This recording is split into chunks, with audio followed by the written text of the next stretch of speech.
And from that, we go straight on to business news. Our own psychic economist, Stephen Carroll, is joining us. Joe Biden meeting the heads of the EU institutions today. There are hopes of a breakthrough in one transatlantic spat that's lasted 17 years. This is my psychic prediction that they're going to find a resolution to this. It's a trade dispute over subsidies to plane makers Boeing and Airbus. It dates back to 2004 when an agreement over how much help Washington and Brussels were allowed to give to those companies broke down. It resulted in a complaint to the World Trade Organization from both sides about whether, what sort of help would be given to these companies, whether it was fair or unfair. Investigations were carried out. There were drawn out processes with long appeals, new complaints. Went back and forth for until 2019, in fact, when the WTO finally said the US could impose tariffs on EU imports. The following year, it said that the EU could impose tariffs on American imports for the same reason against these subsidies that were given to these plane makers. In March of this year, both sides agreed to suspend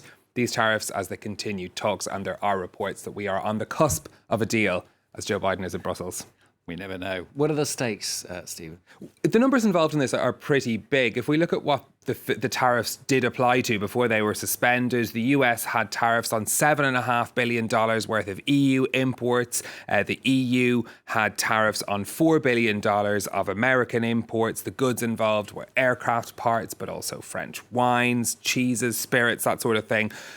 Of all the transatlantic trade issues that are ongoing, and there are a few of them, this should be the easiest one to resolve. Both sides were at fault. They had an agreement beforehand which broke down. So it's really just about finding a new agreement about the help that's being allowed to give to these companies. This is a dispute that has outlasted 3 US presidents and 6 EU trade commissioners. So I think everyone is probably thoroughly sick of it by now. Negotiators working, as I say, late last night to try and come to an agreement. They're going to have to try and work out what level of subsidies is going to be acceptable to both sides. We're talking about 2 companies as well that have been hurt severely by the pandemic and the downturn in air travel as well. Officially, they have until the 11th of July to come to a deal. That's when the tariff suspension will be lifted, but we never know. Could be hearing news on that soon. Who knows? Talking of trade deals, it's only around the other side of the planet, but the UK and Australia have agreed a new trade deal. They have. Australia's Trade Minister making this announcement a little bit earlier after a meeting between Prime Ministers Scott Morrison and Boris Johnson in London. Details of the deal are to be made public by the 2 leaders later on today. Britain is Australia's 5th largest trading partner with two-way exchanges of goods and services valued at the equivalent of €23 billion. Let's turn to India for this next story. Consumer prices there are rising. Inflation jumped to 6.3% in May as prices rose across the board. It's the fastest pace in 6 months. Food price inflation rose from 2% in April to 5% in May. This news coming as the pandemic has squeezed India's middle class, pushing many people into poverty. Maria Safa says more.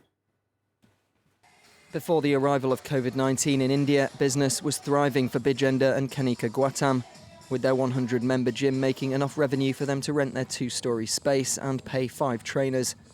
As New Delhi prepares to start easing restrictions, the couple are just trying their best to make do, offering online training.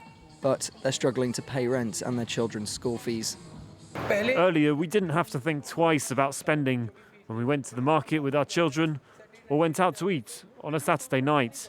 We didn't have to think too much about that. Now the situation is such that I have to wonder how I'll afford to buy basics like protein supplements. The gym needs renovation every 6 months. This has set us back by at least 2 years, and it will take us another 2 years to get our business back. This landlord owns 2 shops in New Delhi. One tenant has closed down though, and the other can't afford to pay his rent. The government gave us these shops to earn a living. I had come here to collect the rent from my tenant today, but he's crying because he's making no sales now. A report published in March by American think tank the Pew Research Center estimates that 32 million Indians have been pushed out of the middle class by the pandemic, with the middle class defined as people earning between $10 to $20 a day. The number of Indians in poverty, earning $2 or less, is estimated to have increased by 75 million.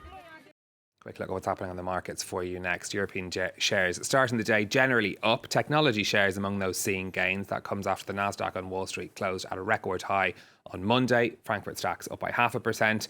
A mixed picture in Asian trading, though. The Nikkei in Tokyo was up by 1%, but shares falling in Shanghai and in Hong Kong over concerns about US-China relations. And finally from Stephen, major losses. This is at the airline Emirates. The Dubai-based carrier is saying it lost $5.5 billion over the past year. This as revenue fell by more than 2/3 due to global travel restrictions. Now, the company was given a $2 billion lifeline by Dubai's government last year as it ran short of cash. This is the first time in more than 3 decades that Emirates has not made a profit. Incredible figures, aren't they? Stephen, thank you.